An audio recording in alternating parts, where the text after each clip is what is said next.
বাংলাদেশে আরেকটি নির্বাচন সুন্দর এবং সুষ্ঠুভাবে হয়ে গেল। সাবেক স্বরাষ্ট্রমন্ত্রী আসাদুজ্জামান খান কামাল বস্তায় করে ঘুষ নিতেন।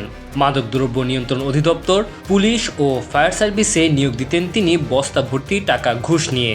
শুধু তার বিরুদ্ধে নয়, এমন অভিযোগ উঠেছে তার 5 সহযোগীর বিরুদ্ধেও।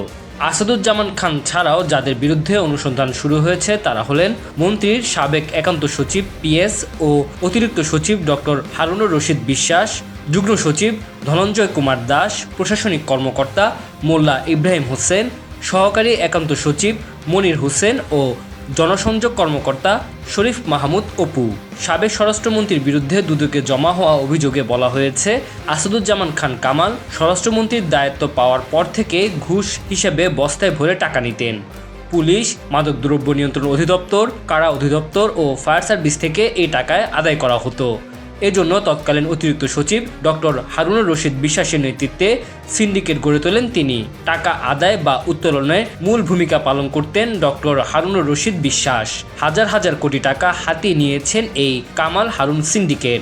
আসাদুজ্জামান খান তার সাথে কয়েকজন কর্মকর্তার বিরুদ্ধে দুর্নীতির অভিযোগ সংক্রান্ত একটি অভিযোগ আমাদের দুর্নীতি দমন কমিশনে এসেছে। দুর্নীতি দমন কমিশন কর্তৃক এই অভিযোগটি যাচাই বাছাই করা হয়েছে এবং প্রাথমিক কিছু সত্যতা পাওয়া গেছে বলে 5 সদস্য বিশিষ্ট একটি কমিটি গঠন করা হয়েছে।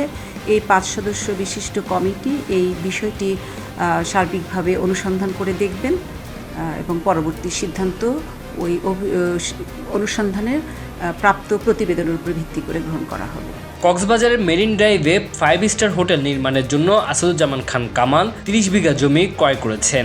ঢাকায় রয়েছে একাধিক বাড়ি ও গাড়ি। এইসব সম্পদ তিনি তার ছেলে জাতির নামে করেছেন।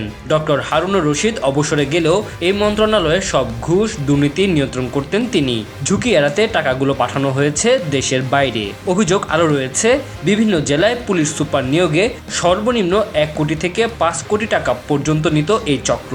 এই সিন্ডিকেটের আশীর্বাদ ছাড়া পুলিশের কেউ কোনো জেলায় বা গুরুত্বপূর্ণ পদে পদায়ন পেতেন না। Tanzil Hasnat, MCTV, USA।